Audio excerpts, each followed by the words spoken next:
Good morning, good afternoon, and good evening, everyone. Welcome to our virtual event on safeguarding AI biocapabilities to prevent global catastrophe. I'm Jaime Yassif, Vice President of NTI Global Biological Policy and Programs. Our mission on the NTI Bio program is to reduce catastrophic biological risks that imperil humanity. We are delighted to have all of you join us for the launch of our report on the tabletop exercise we convened in partnership with the Munich Security Conference. This report is now publicly available and live on our website.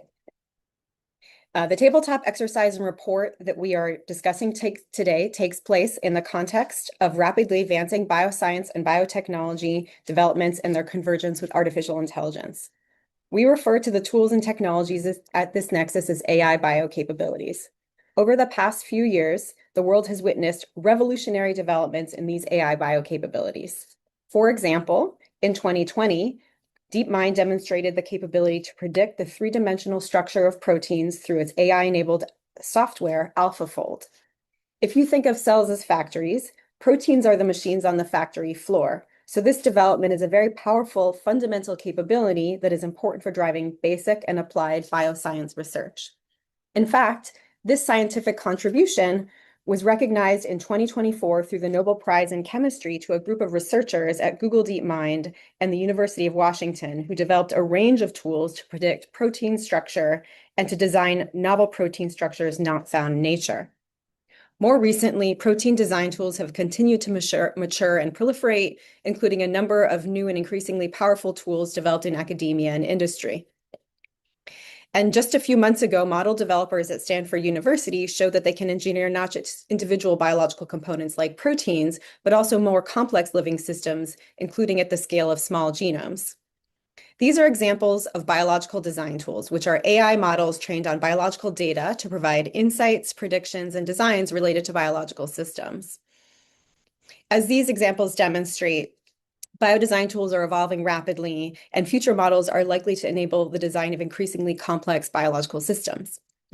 Accelerating advances at the convergence of AI and the life sciences offer immense potential benefits for society.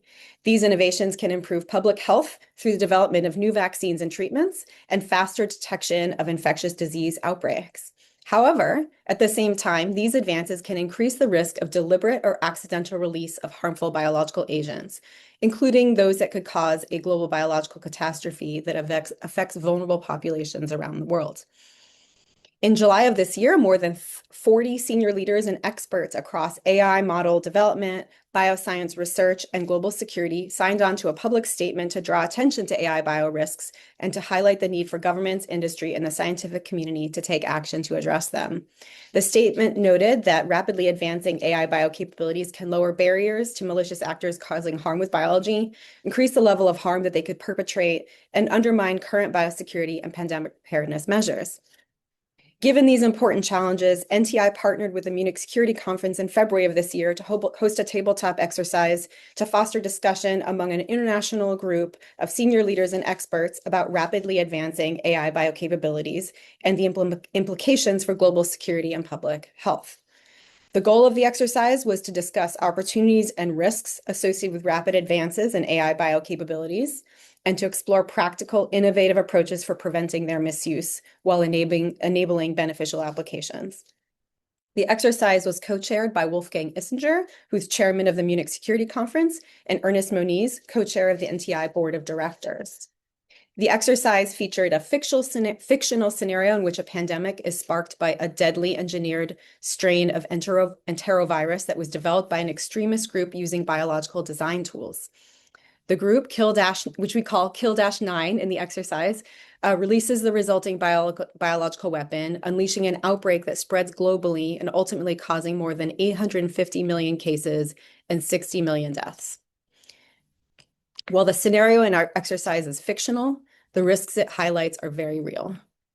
It is critical for leaders in government, industry, and the scientific community to recognize the emerging biological risks associated with rapidly advancing AI biocapabilities and to take decisive action to get out ahead of these risks. Today, we will hear from a very impressive panel of experts to learn more about the exercise discussions and key takeaways.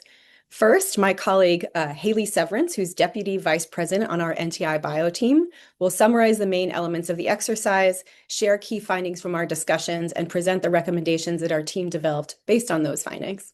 Following that, we are very privileged to have three exercise participants who will share their expert perspectives on the discussions and recommended actions to effectively reduce AI biorisks. Our panelists will include James Diggans, Beth Cameron, and Brian C. We will have a time at the end of the panel discussion for an interactive Q&A session with all of you. So we encourage our viewers to send us questions for the panelists so we can ask them, and you can use the Q&A function at the bottom of your screen on Zoom. So with that, I am delighted to turn the floor over to my colleague, Hayley Severance. Thank you. Thank you very much, Dr. Yassif. And if we can pull up the slides. And as Jamie mentioned, I'm Hayley Severance. I'm the deputy of the NTI bio team. And I'll be walking through a bit more detail about the exercise before we get to the findings that we gathered from the really engaging discussion we had, as well as the recommendations that we generated to protect AI bio capabilities against misuse into the future. Next slide, please. And again, as Jamie mentioned, the exercise took place as an official side event at the February 2025 Munich Security Conference, with the goals of having this high-level group of leaders from across AI development community, AI safety community, biotech experts, biosecurity and international security experts, all really discussing the opportunities and risks associated with rapid advances in AI bio capabilities, and to also have them explore some innovative approaches for preventing the misuse of these powerful tools. Next slide. So the exercise was, as Jamie mentioned, built around this fictional scenario of an unfolding disease outbreak of unknown origin. So in the first of three moves, the participants were told via simulated newscast that over 54,000 cases and 821 deaths were reported, all stemming from an outbreak first detected in the fictional country of Concordia. The outbreak was already appearing suspicious in this first move as scientists detected hallmarks of genetic engineering of the newly emerged virus, neo-enterovirus. It was discovered that, the types of engineering indicated that it was potentially facilitated by biological design tools, which, as Jamie mentioned, are tools trained specifically on biological data to provide insights, predictions, and designs related to biological systems. It's quickly discovered in the scenario that no effective countermeasures exist, and the unusually high percentage of cases that are experiencing acute flaccid paralysis, which you usually see in polio, and the resulting respiratory failure are really driving a shortage of ventilators. So during this move, after this data, was presented, the participants had an opportunity to discuss, the characteristics of coming across a modified virus like this and how BDTs might have been used to engineer it and design it. We also discussed whether or not there were any guardrails in currently available tools that might have prevented such use of these tools in this type of engineering. Next slide, please. So in the second move of the exercise, we skip ahead a few weeks in the scenario, and the cases and the deaths are rising rapidly. At this point, the World Health Organization declares a pandemic emergency. And we find out that an extremist group, Kill9, is identified as the perpetrator of the attack. Kill9 members included trained scientists who expressed, as a group, apocalyptic goals based on deep satisfaction of the political status quo in the fictional country of Concordia. And upon investigation, it does appear that biological AI tools were part of the viral engineering process. At the same time, on the response side of the scenario, we are learning that AI is also being used to design a new vaccine, showing the beneficial applications of these capabilities. So during this move, participants considered how the dual-use nature of AI bio heightens biosecurity challenges. How do we put in place risk mitigations that also don't unnecessarily hinder beneficial applications? Participants also considered how AI and its potential misuse shape state and non-state actor capabilities and intentions. Next slide. This third move jumps to a year later, where we learn that the cases have climbed to 850 million and more than 60 million deaths, which was based on epidemiological modeling of the scenario, which represents a truly catastrophic event. In this move, International Commission of Inquiry into the origins of the neo-enterovirus is formed to investigate the origins of this first pandemic. This first pandemic caused by an AI-engineered pathogen. Definitely not the first pandemic in our lifetimes. So playing as commission members, the exercise participants discussed potential technical solutions to prevent this type of misuse of AI bio capabilities, including exploring controls on model training data, managed access approaches to powerful tools, built-in screening mechanisms for biodesign tools.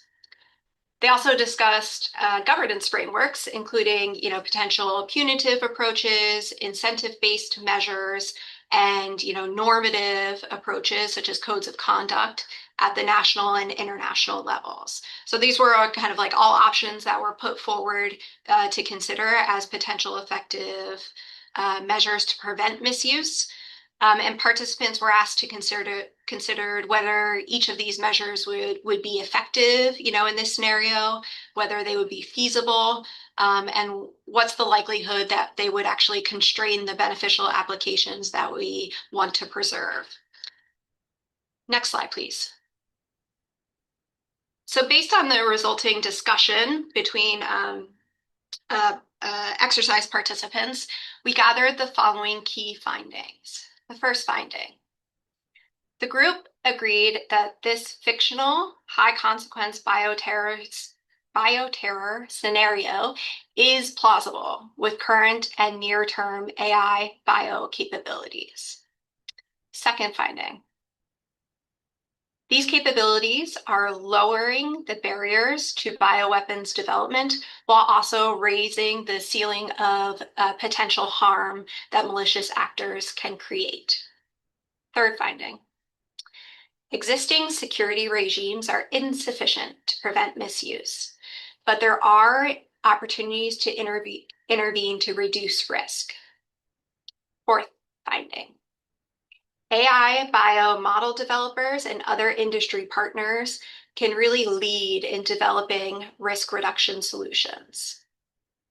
Fifth finding: there is a need for an international forum to really assess and address these AI bio risks, as they are not just risks affecting one country, they really are global. Sixth finding: efforts to manage risks must take into account the benefits of AI bio capabilities and not unnecessarily hamper progress. Next slide. So based on our key findings, we, the report authors, issued 4 recommendations that seek to reduce the risks emerging at the AI bio interface while leveraging the benefits, all in pursuit of stronger global biosecurity.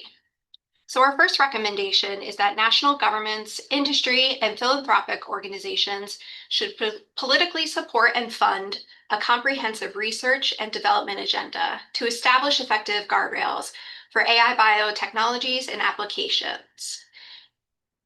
In the findings, we mentioned that industry can really lead on developing some of these safeguards, but a focused research agenda that includes cooperation between government, industry, and philanthropic organizations will help ensure all these parties are working together to address the highest priority risks.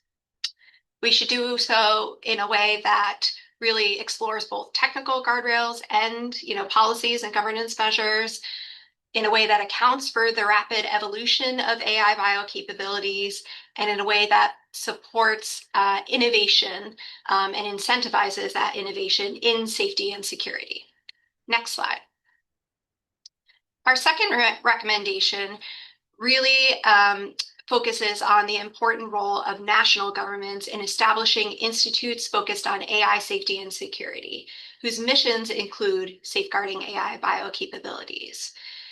One thing I really want to point out here is a unique role that government can play in conducting rigorous testing of industry guardrails.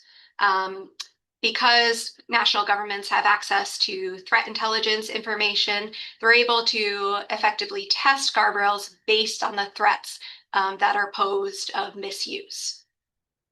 Next slide. Our third recommendation really addresses the fact that individual countries cannot address these risks in isolation.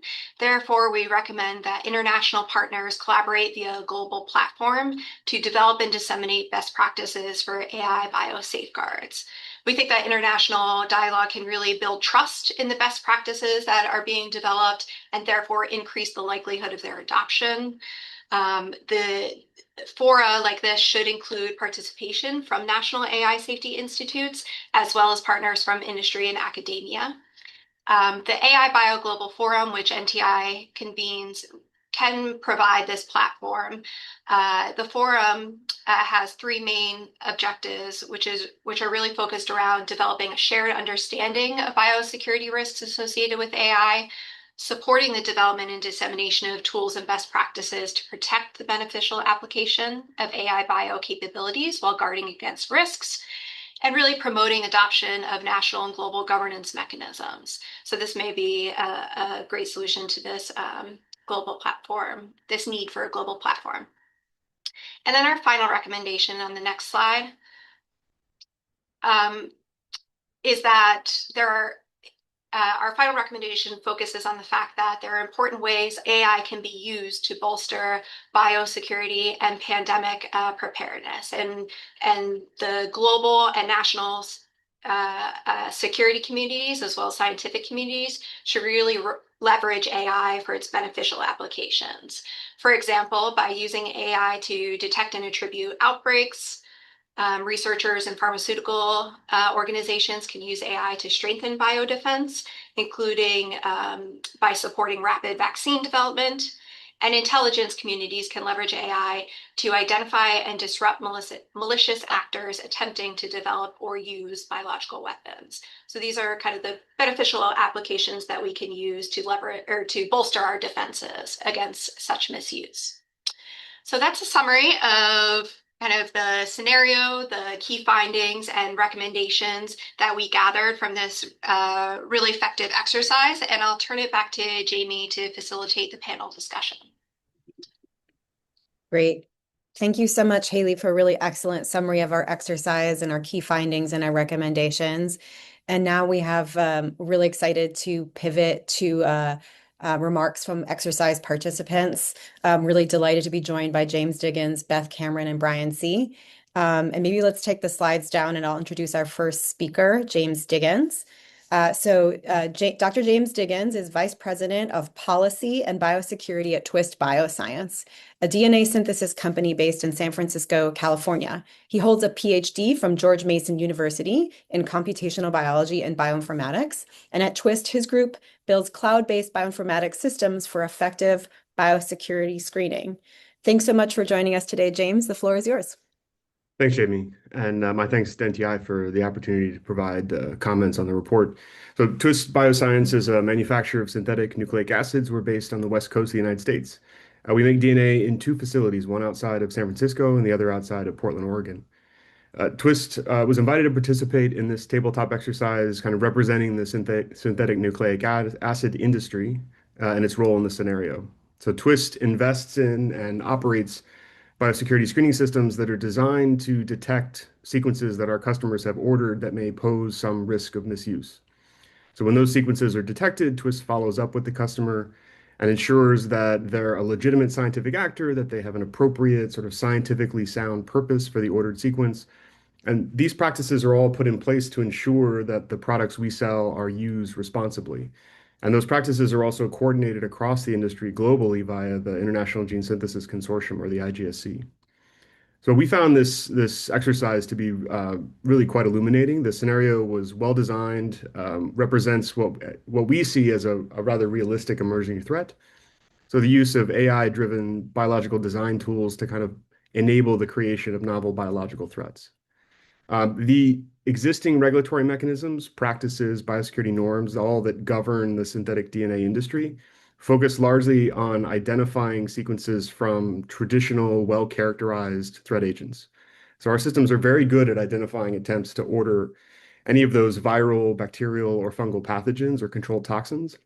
In this exercise, though, NTI posited a kind of a much more sophisticated engineered threat. So combining sequences from less harmful pathogens, not generally considered weaponizable, to create a viral hybrid capable of causing significant harm. So we don't believe that the capability to do that easily exists today, but the advancing nature of these biological design tools creates the concern that something like this scenario might be possible in the near future.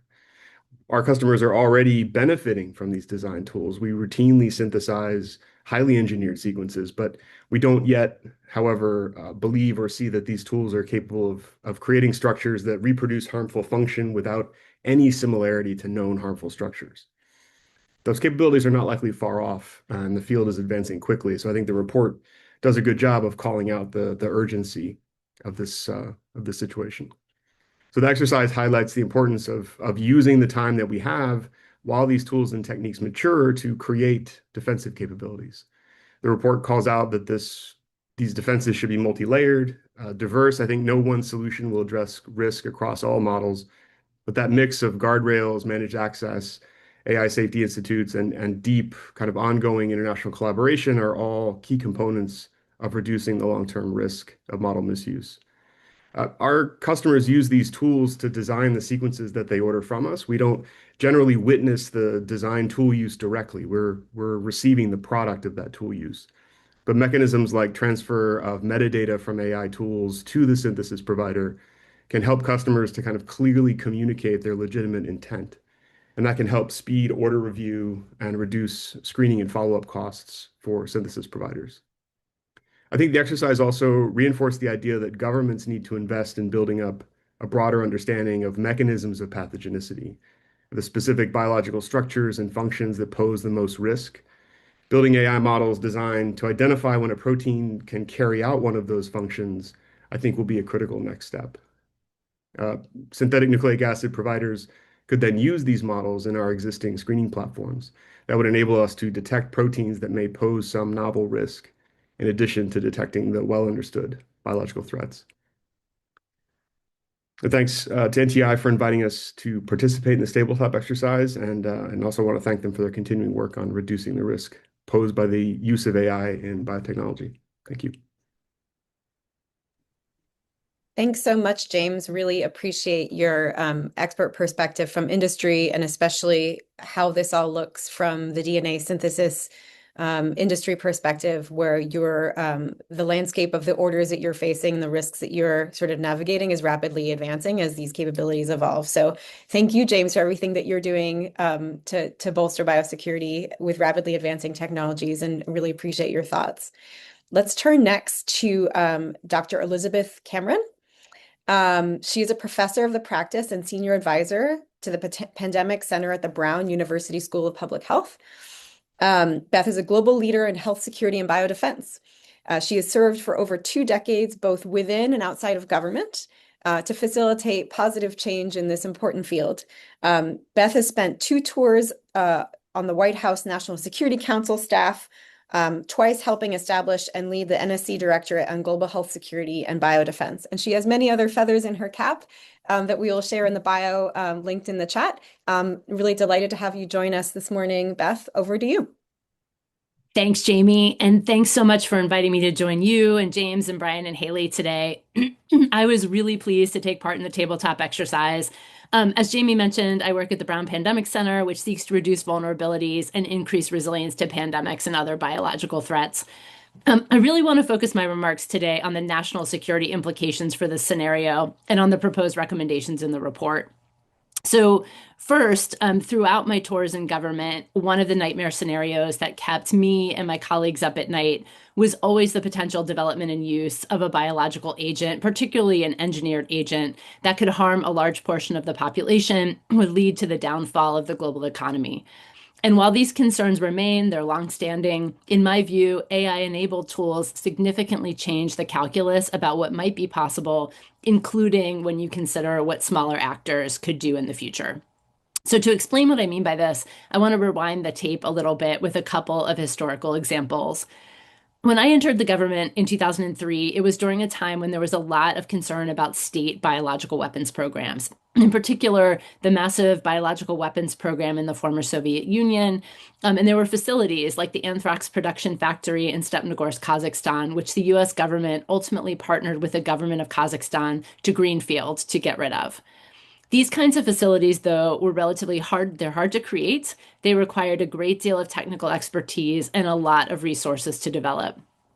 But in the early to mid 2000s, experts began to worry more and more about bioterrorism, especially in light of the Amerithrax attacks in 2001 here at home. And that is to say, they were focused on the threat posed by non-state actors seeking to do harm.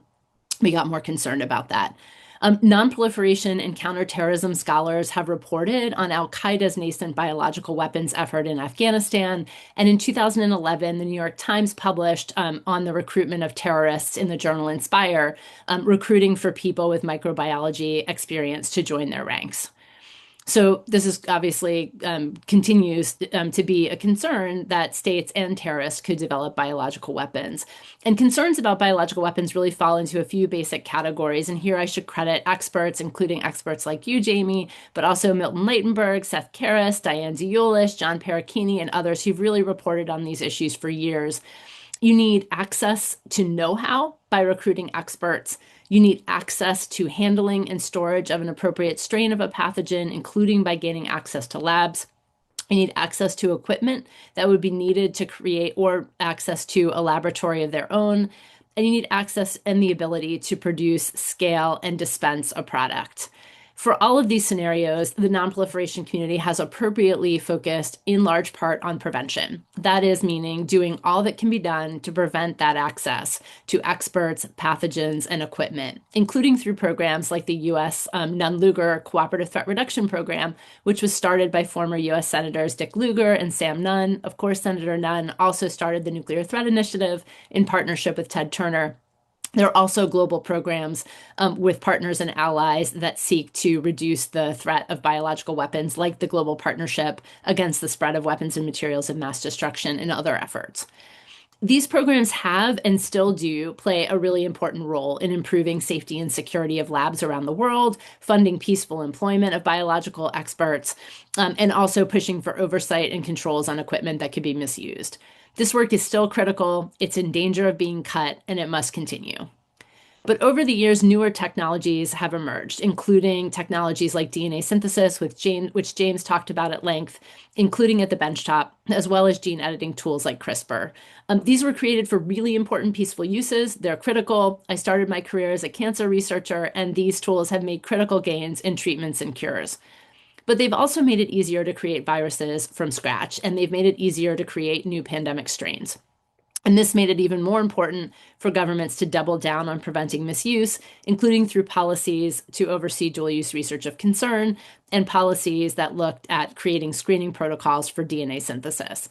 But it also made it imperative that we really kickstart our ability to create countermeasures, tests, treatments, and vaccines on demand. So today, we stand at a place where AI and the tools that it enables are now making it possible to create those vaccines, tests, and treatments on demand. But the flip side is also true. We're now in a position where these tools make it truly possible that what can be dreamed can be designed, both for good and unfortunately also for bad purposes. And soon, as James outlined, it may be easier than ever to turn these designs into physical reality. Unfortunately, the national security frameworks that we have in place in the United States and around the world are not yet fit for purpose for a world when AI-enabled pathogens become rapidly and physically accessible. I do want to take just a minute to stress that there are things that governments and non-governmental institutions can do to address these risks now. And many of these are outlined in the report that we're going to discuss in more detail in a few minutes. Of course, we need to use these technologies for good purposes, but it's also incumbent on those that develop them to build in the resources needed at the outset for safety and security.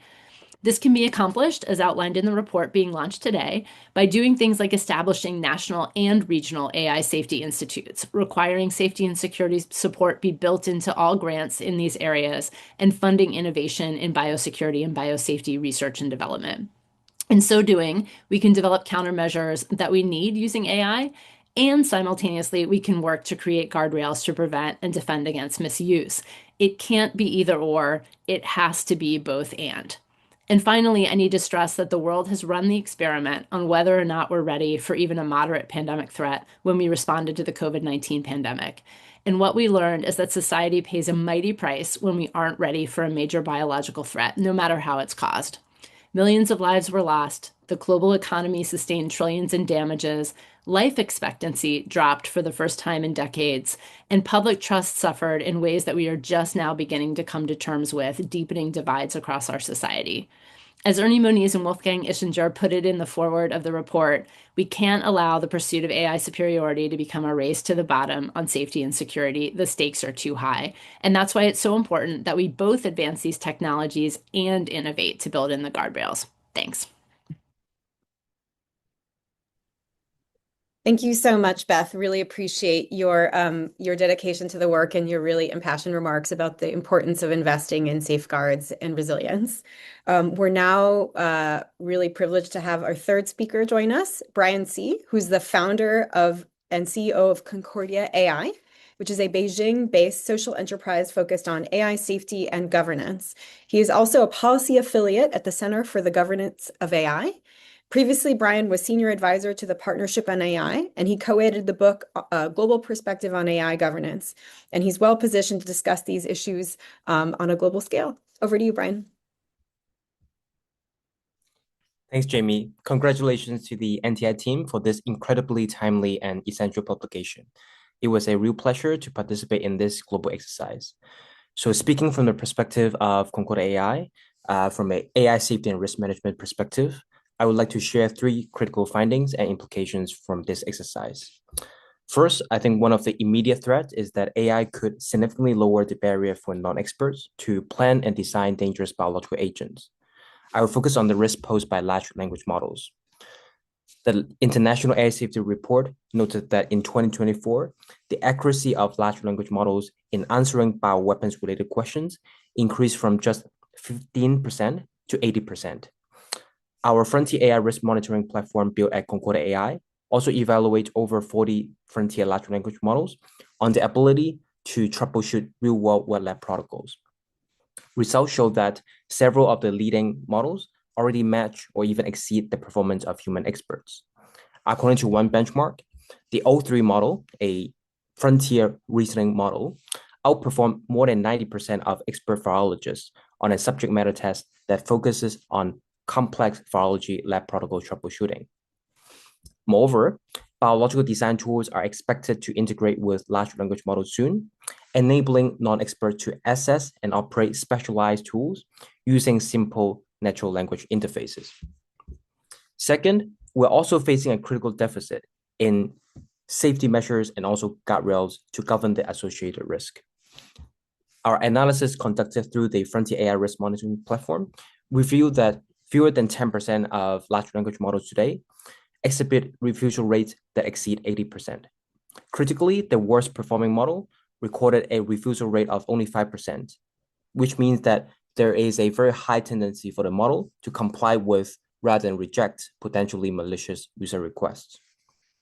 There is also a global database of over 360 biological AI models, according to an independent nonprofit Epoch AI, that found that fewer than 3% of these models have any form of safeguards, such as access controls or filtering of training data. And this lack of inherent safety measures and safeguards also aligns with the misuse observed in our scenario. Third, our workshop revealed that the international community and also the existing security regimes are not ethically equipped to address the AI-enabled biological threat scenarios.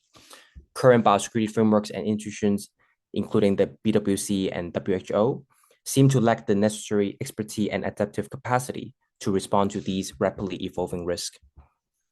In addition, global AI governance platforms, such as the existing global AI summits and standing bodies, are not yet focusing on AI-enabled biological threats. This gap is compounded by the fact that malicious actors could use AI to bypass potentially existing biosecurity controls, such as nucleic acid screening mechanisms. Therefore, I think we must conduct more exercise like this in order to identify our gaps and also to build effective national and international response plans covering the full emergency life cycle, from prevention to response during the crisis and also recovery afterwards. I also highly appreciate the opportunity to participate in the Global AI Bioforum, which has been an essential platform in advancing global understanding and cooperation on the issue of AI-enabled biological threat. With that, I conclude my remarks, and I look forward to the discussions with Beth, James, and Hayley. Great. Thanks so much, Brian. Really appreciate your perspective, especially an international perspective on these issues is incredibly valuable.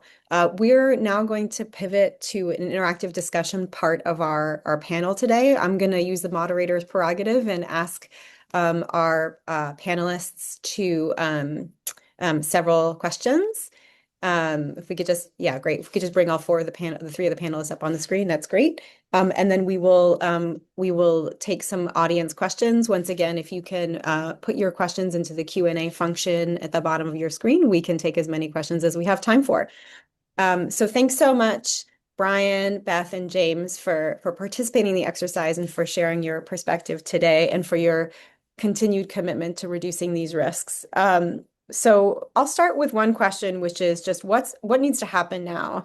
The report emphasizes that the pace of innovation is well ahead of our ability to govern the associated risks, and that we really have to take action now. So what do you think are the most critical actions that need to happen in the next year or two? Where should governments, industry, and the scientific community focus first and most urgently?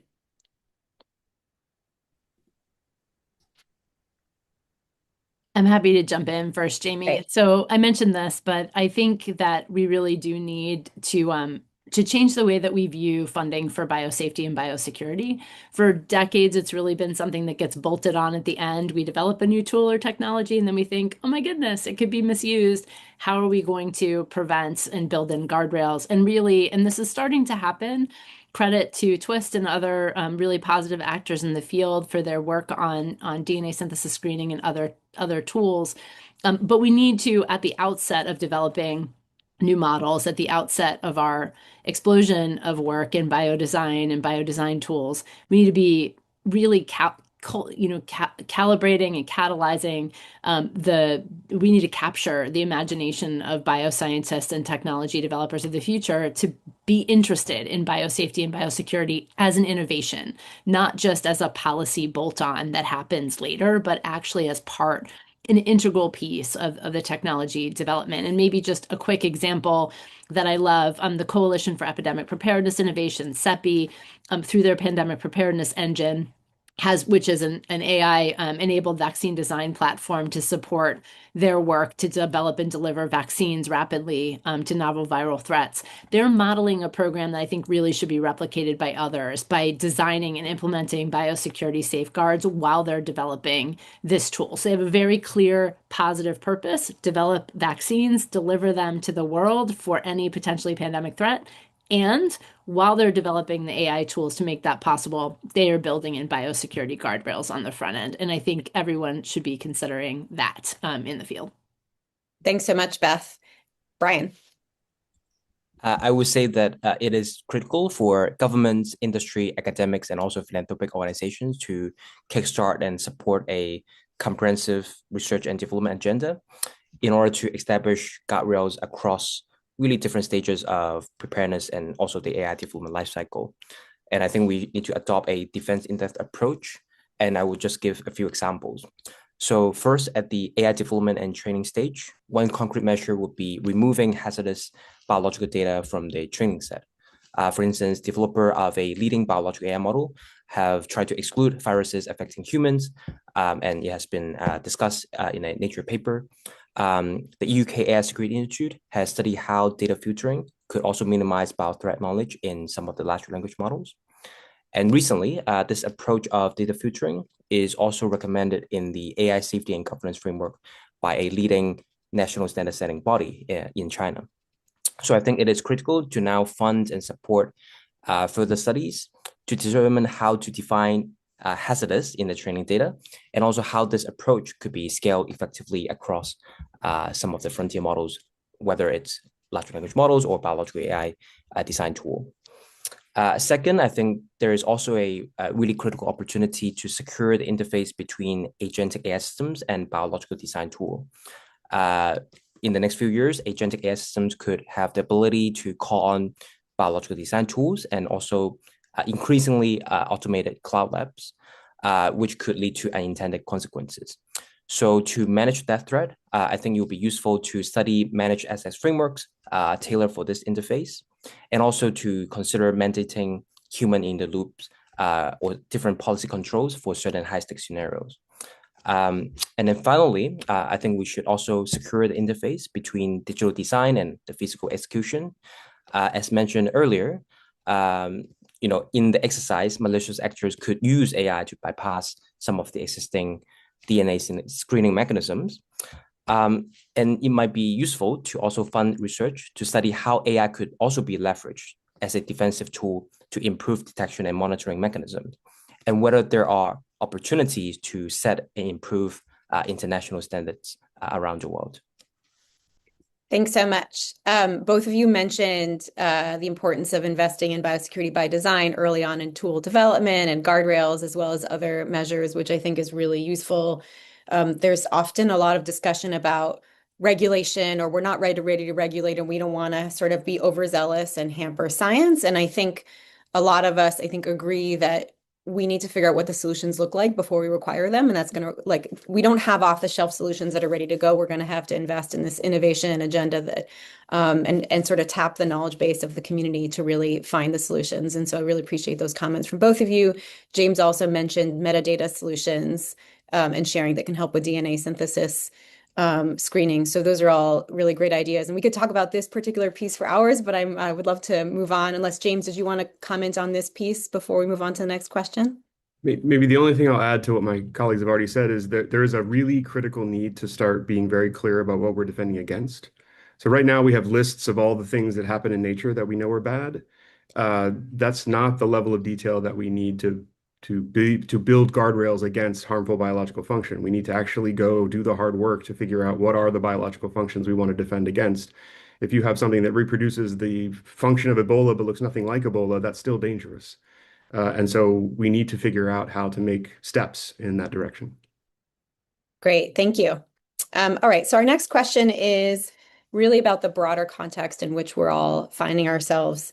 We see increasingly competitive dynamics in AI development across countries and across companies. Everyone's racing to be first and to be the best, and there's a lot of resources being put into that.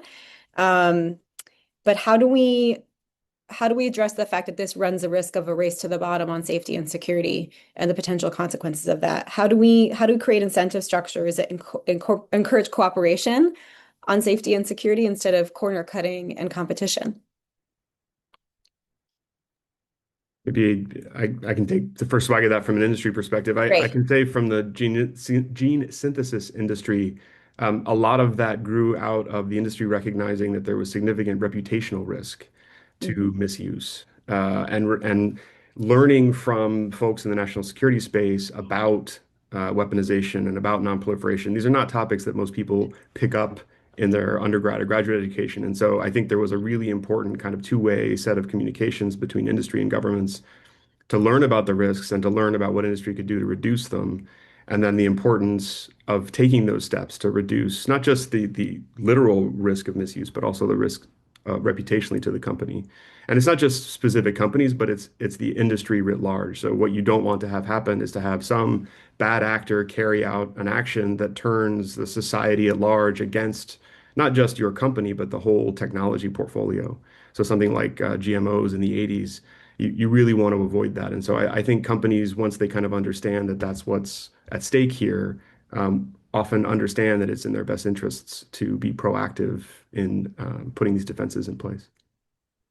Thanks so much, James. That's a really great point. And, the DNA synthesis industry has really been exemplary and forward-leaning for years on DNA synthesis screening and biosecurity. And it, in my view, at least, it provides a really excellent model for this new wave of technological advances. Because a lot of the, in terms of like, how do we build biosecurity? What are the interests at stake, and why are we incentivized to do the right thing? So thank you guys so much for setting a positive example. And I couldn't agree more about the fact that it's in industry's interest to protect its technology against exploitation. So thank you. Yeah. Comments from others? Yeah. Yeah, I'll jump in quickly and just say, just building on what James said, it's a little bit about branding. So it's about making sure that industry and also governments are viewing having guardrails and research and development on guardrails as something that is part and parcel to what responsible actors do, and also what responsible countries promote. So I think you've mentioned in the report, I do think having collaboration between not only national but also regionally focused AI safety institutes, so that we can get at regions of the world that might not be able to have them in every country. I think that's really important. I think promoting that through global organizations like the G20, the G7, and others would be really important to make this part of what responsible actors that work together on economics and national security do. And then I guess just as a side note, this idea that we will ruin our competitiveness if we don't run so fast on AI, I don't completely understand it. The idea that we have to either develop AI fast or develop it safely. The United States and its partners for years have a history of developing technologies and norms for safety and security that are propagated. It's part of the brand that we seek to promote. And I would just ask the question back to those that would say we can't be competitive. I'd say, why can't we do both things at once? Why are we so confident that we can't? We are innovators. We are the leaders in innovation, and we should be able to do this. Great. Thanks, Beth. Let me jump in a little bit as well. So I really like and endorse one of the quotes in the report that we cannot allow the pursuit of AI superiority to become a race to the bottom on safety and security. The stakes for the world is simply too high. So I think first, the industry needs to build proactive risk management frameworks. For example, Shanghai AI Lab and Concordia AI, actually, we have co-authored a framework for general purpose AI developers to identify, assess, mitigate, and also govern some of the severe AI risk, including AI-enabled biological risk. So our framework in particular suggests establishing clear red lines, points where AI deployment must be postponed because the risks are simply unacceptable.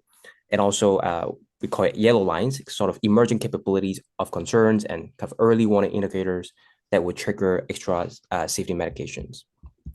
The second point I would like to make is we should also consider processes for harmonizing industry standards, both at the national, regional, and international level. Right now, I'm actually attending the International AI Standards Summit, organized by the ITU, ISO, and IEC, and that was recommended by the United Nations Global Digital Compact. But a general point is that establishing a common baseline would ensure that no single company, no single nation would gain a competitive advantage by cutting corners. So I think that is important for creating a level playing field where the incentive could shift from rushing to be the first to being more safety compliant. Great, thank you. I think a lot of the international engagements that you have all highlighted are really important, including for sort of building trust across companies and also countries, and sort of coming to a shared understanding about risks and risk reduction solutions. And if we can show those risk reduction solutions with each other, we can make it easier to be on the right side of good. And as we're competing for economically and in the ability to advance AI and AI bio capabilities, we can also build in safeguards as you've all been suggesting. So now I'm going to actually turn to some questions from the audience, just because we're coming down on near the end of our time. And I'm going to put two questions on the table that are kind of related. So one of them is from Christina Laposa, and she said, Many of the recommendations discussed today require government engagement. If government is unwilling or unable to engage, is there still a path to success to enable a robust biosecurity framework? What actions can private industry take to work towards this objective? So that's one question. Maybe we'll start there. What do folks think about that? And maybe I'll start us off by saying industry is kind of taking a two-pronged effort, at least in my corner of the biotech supply chain, both by engaging with governments and trying to raise awareness around policies and research agendas that are really critical. But we're also continuing efforts on our own to sort of try and build the kinds of data resources that we think will be necessary. So I point you to the Sequence Biosecurity Risk Consortium, sbrc.bio. It was recently launched to essentially try and do the hard work of curating sequences that do have risk of pathogenicity, even if they're not subject to current regulatory control. So industry is trying to take steps independent of government, but we're also trying to work along with governments to have governments do what they're best at, which is call out those risks and put resources behind them. Great. Thanks, James. I'm going to throw another question on the table to add to this, which is kind of related. It's about who's responsible for managing the risks, who's got to really pay the price. So this is a question from another participant. Where should the lion's share of the burden to prevent the misuse of AI bio capabilities be? You know, sometimes we hear that DNA synthesis providers are really the vanguard of protection, but we've also heard that, you know, maybe tool developers should be responsible, or maybe intelligence agencies or others. How do we think about who's responsible for protecting us against these risks? I'm happy to jump in and say a couple of things, and I'll also hit the first question too. I think funders of research and development and manufacturing all along the life cycle of what it takes to develop a product in the biological space are responsible. I think if we're going to develop tools for good, we should be building in guardrails to prevent their misuse. We do this in other industries all the time. It's normal.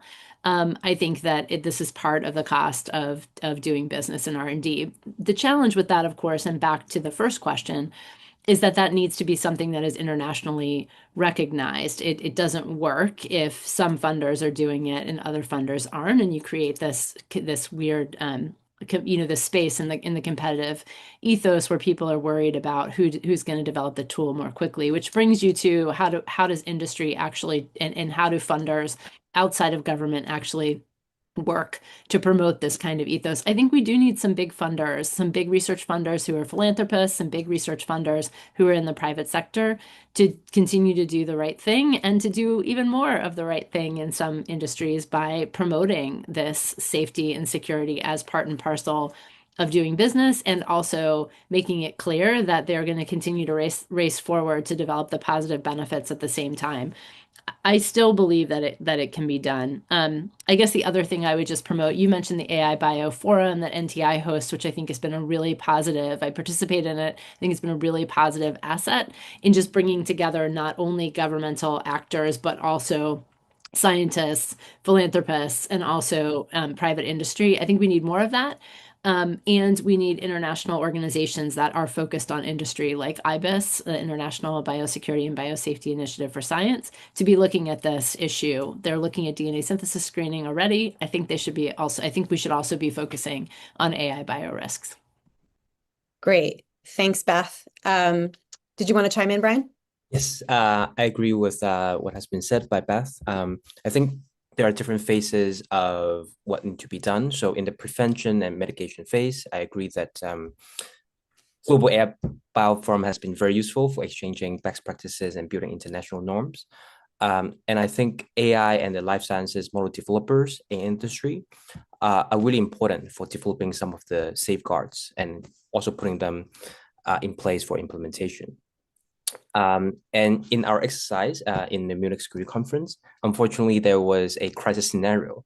And I think once that happened, governments are responsible for really dealing with such an emergency. And I think it is important for governments to now update some of the national security frameworks, as well as some of the emergency response plans to such a AI-enabled pandemic scenario.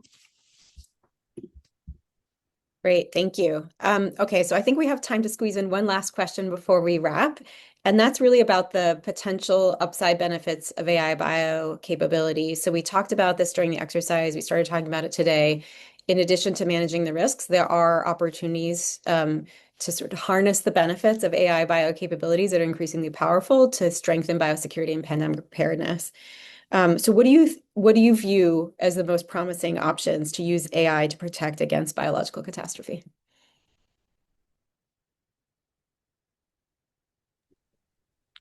Maybe I can start us off. So we see our customers being wildly creative with AI and biodesign tools, coming up with all sorts of amazing new capabilities, proteins, designs. And I think what's going to be really important is for us to be very capable in identifying the very, very small subset of those things that might have some harmful outcome. And so that requires us to be very accurate. We don't want to hold back any of the creativity that our customers are really, sort of exploding into in terms of these AI tools. And so that really forces, I think, the community of everyone in biotech to be very clear-eyed about what we think the risks are, and then to develop models that detect those risks accurately. And that's not easy, but it is something that we should be starting now. Awesome. Thanks, James. For me, there's two things that are really, really powerful.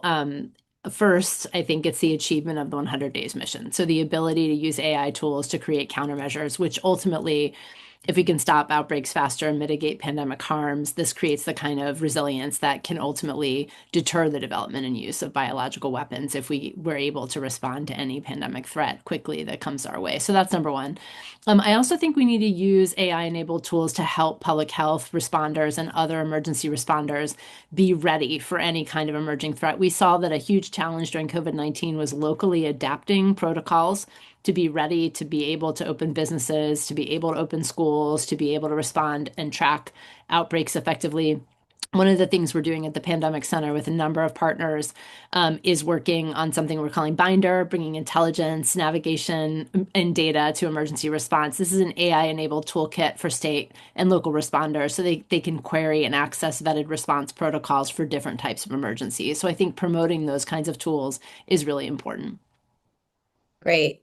Thank you. Yeah, those are all fantastic points. I think, we know that AI tools can help us accelerate development and testing of vaccines and therapeutics.